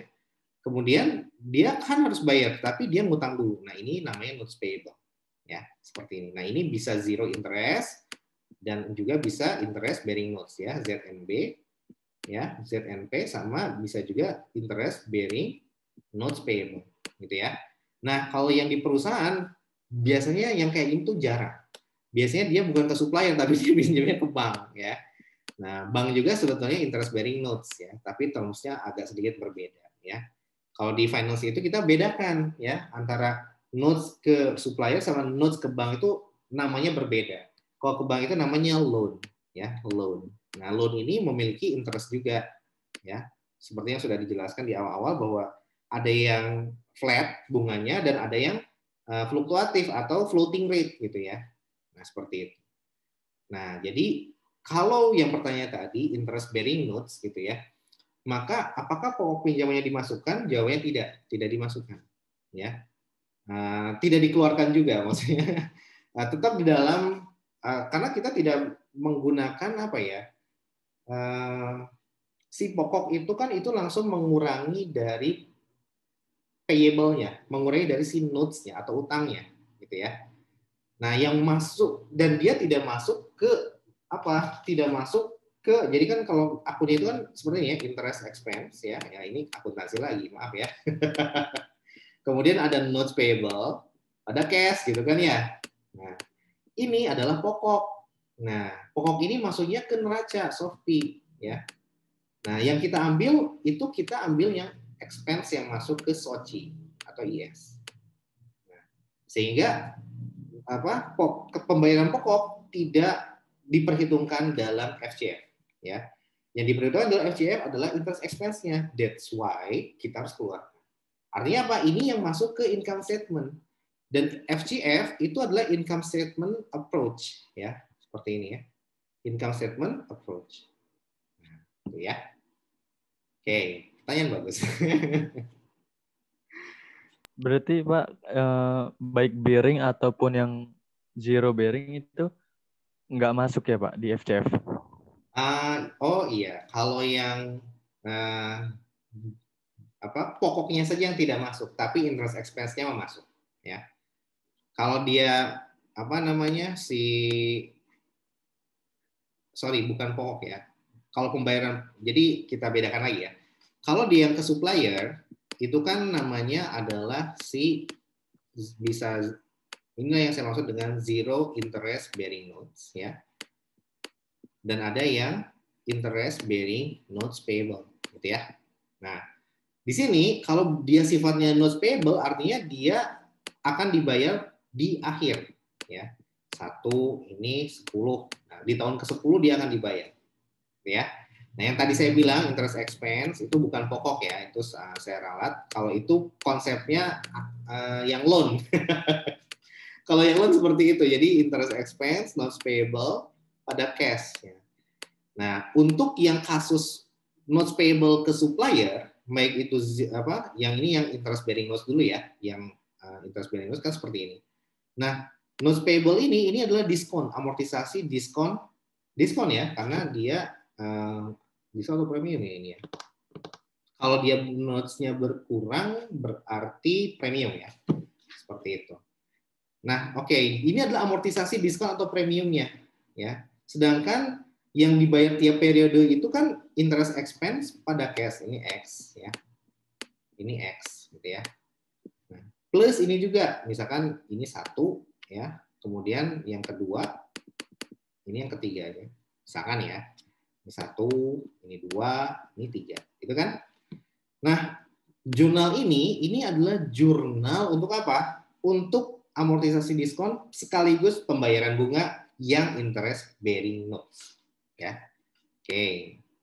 Nah, dan jurnal ini juga bisa juga jurnal kalau yang loan ya, yang dia pinjaman ke bank dan dia harus mencicil. Pembayaran cicilannya itulah pembayaran pokok gitu ya. Nah, kalau dia minjem ke bank artinya apa? Pokoknya itu dibayar tiap periode.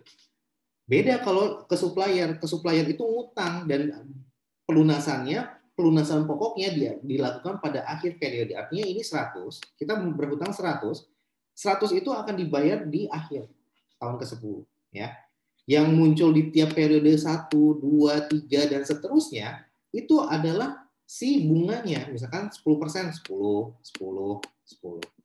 Nah, seiring dengan pembayaran bunga ada yang namanya amortisasi diskon atau premium. Ya, seperti itu. Nah, jadi yang akan memulihkan si nilai di notes-nya itu pada akhir periode atau pada akhir tahun ke-10. Nah, ini seperti ini ya. Nah, kalau dia zero interest bearing notes, maka yang interest expense-nya itu tidak ada ya. Interest expense-nya itu tidak ada ya. Karena kenapa? Karena kan namanya zero interest, tidak ada bunga. Nah, kalau zero interest bearing notes ini yang saya hapus. Gitu ya. Ini saya hapus atasnya. Ininya saya tambahin jadi 3. Nah, gitu ya. Sehingga apa? Sehingga jurnalnya kan seperti ini, notes payable pada cash. Inilah jurnal amortisasi diskon atau premium dari si notes payable yang zero interest. Ya, kalau zero interest ini nggak kayak gini ya, tapi bentuknya itu adalah seperti ini. Ini 100 berarti yang di tahun ke-0 adalah 90. Nah, tetap berarti ini kan berkurang gitu ya. Nah, berkurang ini diskon ya. Nah, diskon inilah yang nanti bukan cash juga nanti di bawahnya ya. Kalau ini adalah sorry, ada interest expense ya. Sorry ya. Nah, seperti ini ya, interest expense ya. Pada interest notes pay pada note payable. Sorry ya, saya ralat. Nah, kayak gini ya. Bentuknya jadi seperti ini ya. Tiga lah misalnya. Nah, seperti ini. Nah, kalau interest bearing notes, zero interest bearing notes, maka contohnya adalah seperti ini. Interest expense pada si notes payable. Ya. Dan ini bukan pembayaran bunga, tapi ini adalah amortisasi diskon. Gitu ya, amortisasi diskon. Dari 90 akan bertambah ke 100 pada akhir periode ke-10. Artinya apa? Artinya ini bukan financing cost. Ya. Yang dinamakan financing cost yang dimaksud oleh analis itu adalah yang interest bearing notes. Yang merupakan pembayaran bunga atas pokok tersebut. Jadi kupon rate-nya gitu loh maksudnya. Seperti itu ya. Oke, nah bagaimana kalau loan? Ya, kalau loan maka bentuk jurnalnya saya hapus lagi. Kalau loan ini beda lagi kalau loan gitu ya. Nah, kalau loan bentuknya berbeda. Ini juga saya hapus lagi ya. Kalau loan itu di tahun ke-0 nilainya 100. Nah, dia akan dicicil sampai tahun ke-10 dia akan bernilai 0. Nah, berarti kita harus mencari PMT-nya ya. PMT-nya.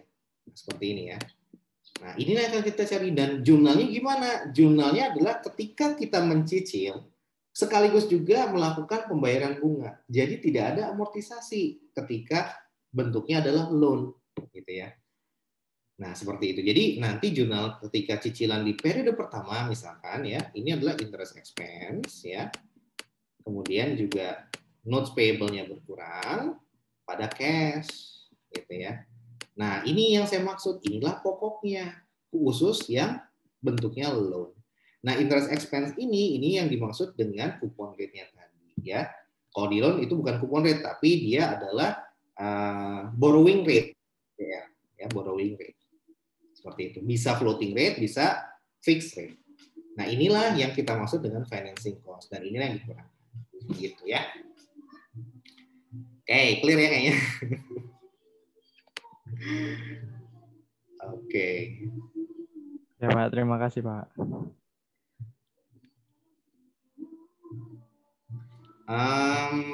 Saya izin dulu ke toilet ya. Kita coba break dulu 5 menit. Nanti kita lanjut lagi ya. Oke. Saya izin ke toilet dulu bentar ya. Silakan istirahat dulu 5 menit.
Oke, kita lanjut lagi. Baik, sebentar. Ya, mana ya? Oh, ini dia.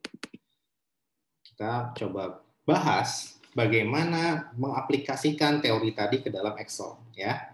Ini ada contoh soal, ini diambil dari bukunya Tilkman ya, bukunya Tilkman yang ini. Sedikit modifikasi dari bukunya Tilkman.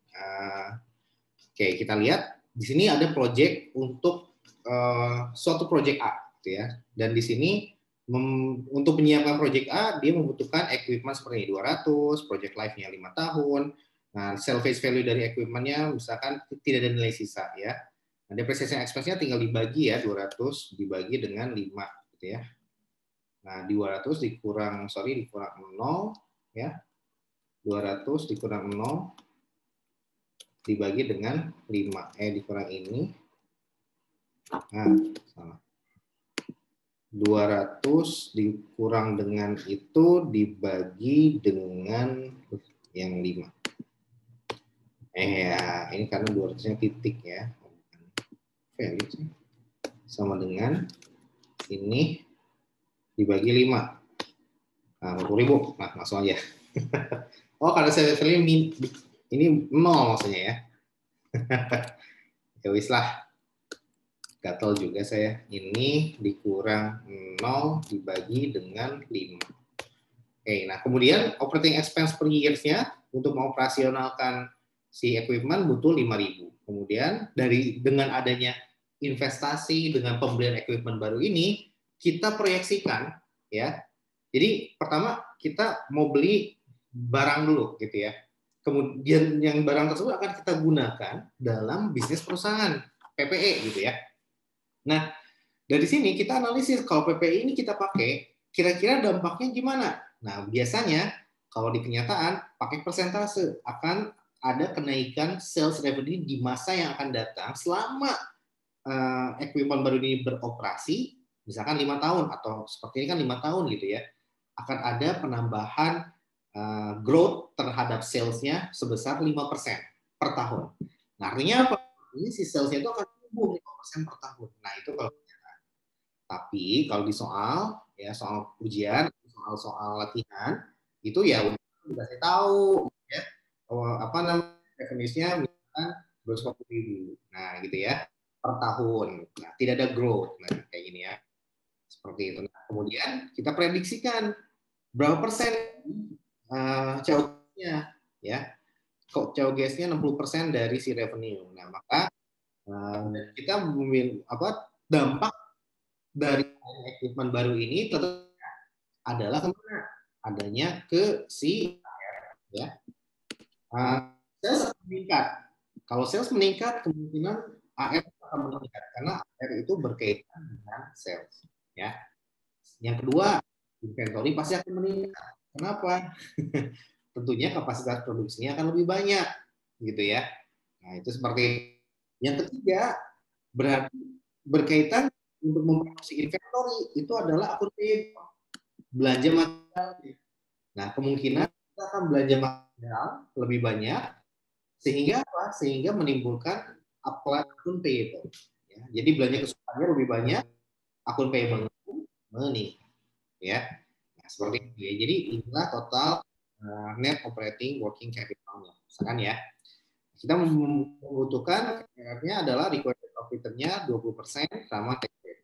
Ya udah, caranya gimana? Ya tinggal masukin aja. Nah, tinggal kita tuangkan ya. Dapatlah net operating ya. Nah, ini adalah versi analis keuangan ya. Jadi kalau versi akuntan nggak kayak gini ya. Nanti kurangi dengan interest expense dulu atau financing cost, baru nanti dikurangi dengan tax, baru nanti dapatlah net income.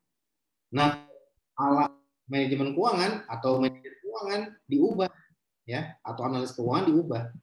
Gimana? Kita masukin dulu satu tapi tidak kita kurangkan dengan interest expense ya, karena balik ke hukum yang tadi yang sudah dibahas dengan Stephen tadi, interest expense di-excludekan gitu ya. Nah, artinya kita cuma di statement aja dari awal, berapa nilai revenue, berapa COGS-nya, berapa gross profit-nya, dapat semuanya, barulah nanti dikurangi dengan tax. Nah, itulah Pak, beres deh. Tinggal ditambahin depreciation expense ya, 40.000. Dapatlah operating cash flow. Nah, yang ini ya.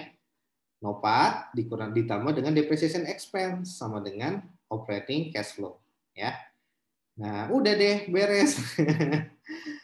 Nah, kemudian apa? Kemudian kita akan menghitung free cash flow-nya. Gitu ya, free cash flow-nya. Ya, nanti apa namanya? Free cash flow-nya setelah dikurang dengan capex dan setelah dikurang dengan investment in increase in net operating working capital ya. Seperti itu. Nah, dari sini nanti kita dapat nih capex-nya meningkat ya 200.000. Berarti kita kurangin. Working capital-nya meningkat 78.000. Nanti kita kurangin gitu ya. Nah, dikuranginya di tahun pertama. Seperti itu ya. Nah, ini yang akan kita lakukan ya. Nah, sekarang perhatikan ya, maksudnya kita akan memasukkan bagaimana forecasting ke depannya. Ya, memasukkan ilmu forecasting kita yang sudah kita pelajari. Nah, selama 5 tahun ke depan, nah karena di sini informasinya tidak ada growth, ya udah ini tinggal sama dengan aja semuanya. Nah, seperti itu ya. Nah, kalau ada growth, nah nanti akan berubah. Oke? Tanpa ada growth dulu deh ya. Kalau tanpa ada growth, kita asumsikan tidak ada growth terhadap sales-nya, maka revenue tahun kedua, ketiga, keempat, kelima itu akan sama dengan di tahun pertama. Ya, 240.000. Jadi ini sama dengan semua tuh ya. Kemudian yang ini juga sama tuh ya. Dan akhirnya semuanya sama. Ya, di sini operating cash flow-nya adalah 75.700 dan semuanya. Nah, seperti ini ya. Nah, terus gimana Pak? Terus ya udah deh. Ini yang akan menjadi operating cash flow ya. Nah, seperti ini ya.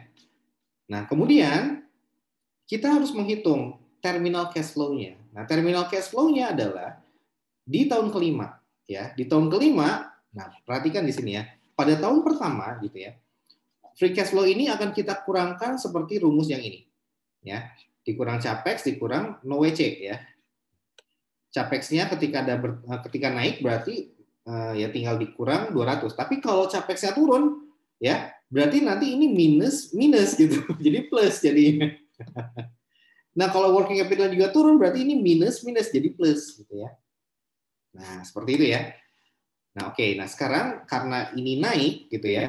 Karena ini kita increase capex, increase in NOWC, maka ya udah tinggal dikurangin aja ya, tinggal dikurangin aja. Nah, berapa nilai pengurangannya? Nah, nanti kita akan lihat ya. Nah, nanti ini akan mengurangi dari yang tahun pertama. Nah, nanti karena ini working capital itu kita kurangkan di tahun pertama. Tapi working capital itu kan pada dasarnya adalah dampak dari investasi yang kita lakukan terhadap si AR ya. Kemudian yang kedua terhadap si inventory dan terhadap dikurang nanti dengan akun payable gitu ya. Nah, artinya ini dampak investasi harus kita kurangkan. Waduh, udah habis.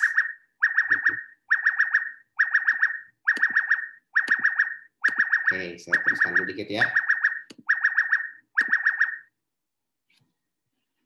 Oke, saya terusin dikit ya, sampai dengan yang bawah ini aja. Nah, sampai dengan NPV ini ya. Baik, nah sekarang replacement nanti saya bikin di videonya ya. Dan juga kalau tidak sempat bikin video, nanti saya akan jelaskan di pertemuan selanjutnya ya. Oke, nah sekarang, apa lagi tadi ya? Oh iya, working capital, salah, yang mana ya tadi? Oh iya, working capital ya. Kalau kita berbicara tentang working capital, maka dia akan berpengaruh terhadap AR, inventory, sama akun payable.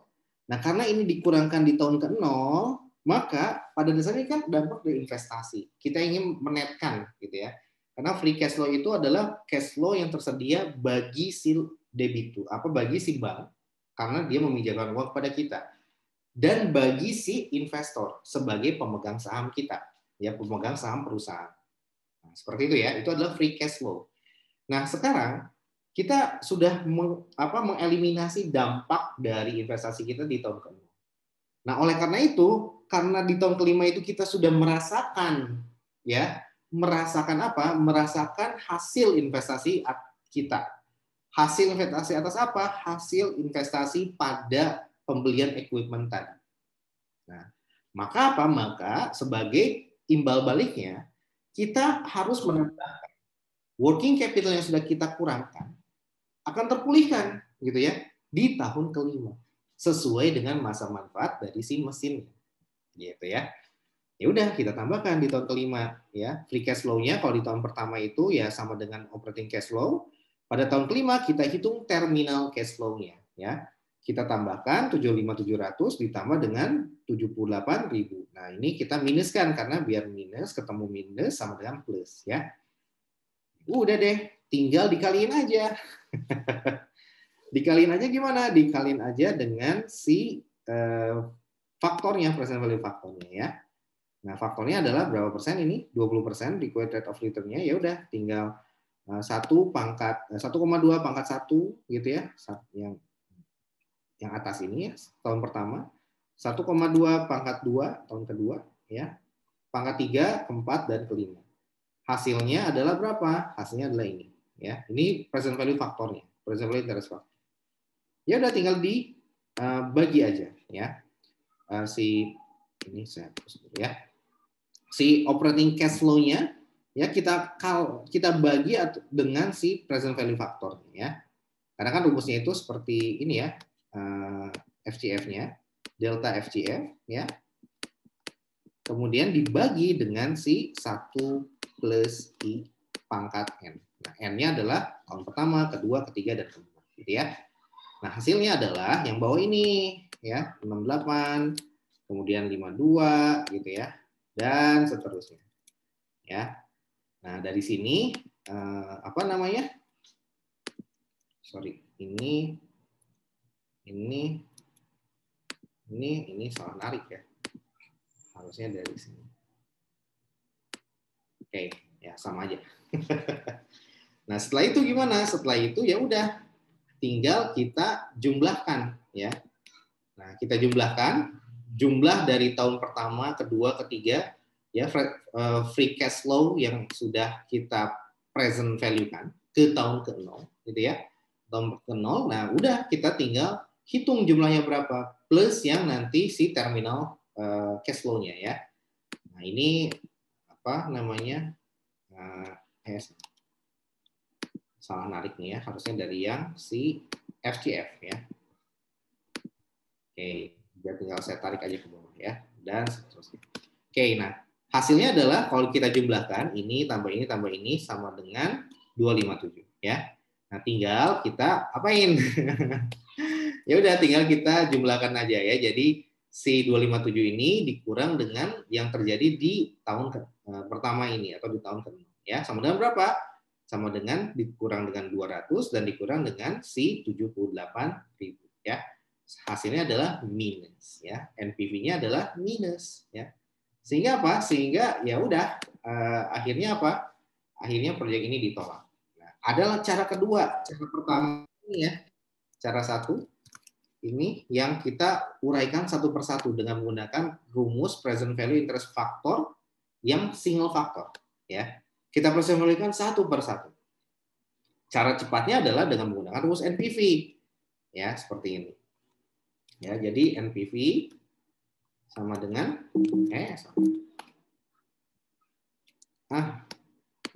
NPV ya, kita masukkan rumusnya dan kita blok yang FCF-nya ya. Blok yang FCF-nya nanti ditambah dengan yang minus 200 dikurang dengan yang 78.000. Hasilnya akan sama. Nah, ini pun bisa kita coba. NPV-nya adalah rate-nya 20%, si value-nya yang ambil yang FCF ini. Nah, dapatlah 257 ya. Sama dengan yang atas ya. Nanti tinggal ditambahin dengan si capex-nya dan tinggal dikurangin dengan si capex-nya dan dikurangin juga dengan working capital. Ya. Oke, nah itu cara mengaplikasikan si ilmu yang sudah tadi kita pelajari ke dalam soal ya. Nanti minggu depan kita akan coba bahas tentang yang replacement. Sama konsepnya ya, pada dasarnya dengan yang sudah kita pelajari di sini. Penyesuaian nanti kita akan membandingkan sebelum sebelum replacement sama sesudah replacement, ya. Itu konsep awal dari project financing yang pertemuan ke-9. Oke? Sudah. Ada yang tanyakan sebelum saya tutup? Gampang sih ya sebetulnya. Yang penting udah ada cheat sheet-nya ya, seperti yang tadi dibilang oleh siapa? Oleh Talita ya. Jadi kalian harus pahami Excel-nya. Nanti Excel saya share. Nanti tinggal diikutin aja. Latihan soal pun dari Excel itu. Kemudian juga ujian pun nggak akan jauh dari situ. Jadi ya gampang banget manajemen keuangan ini karena soal-soal yang diberikan pun paling pengembangan dari apa yang sudah dijelaskan ya. Khususnya nggak akan jauh dari Excel. Ya, seperti itu. Oke. Mungkin yang replacement yang keluar ya. Biasanya yang replacement yang keluar ya. Nah, tapi konsep replacement sama aja dengan konsep yang NPV tadi ya. Oke. Kalau gitu kita foto. Mana nih? Waduh. Ada Talita, ada Arum, ada Aang, Sidik, David. Waduh. Siap ya. 1, 2, 3. Oh, belum ya. Belum semua. 1, 2, dan 3. Oke, halaman berikutnya. 1, 2, dan 3. Oh, sorry. Nah, ada.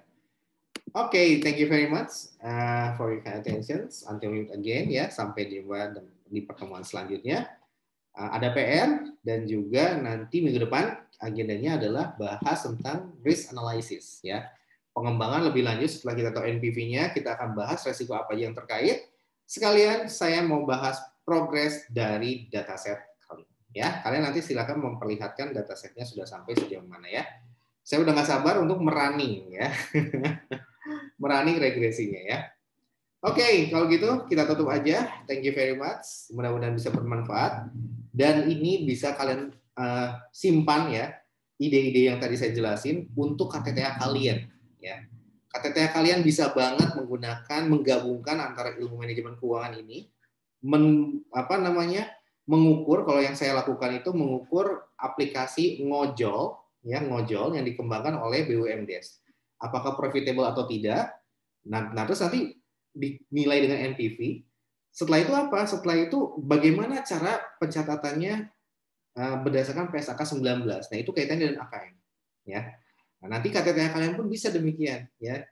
Seperti itu. Sehingga 2 jadi 1. 2 mata kuliah jadi 1. Nah, seperti itu ya. Jadi tidak bisa dipisahkan. Oke?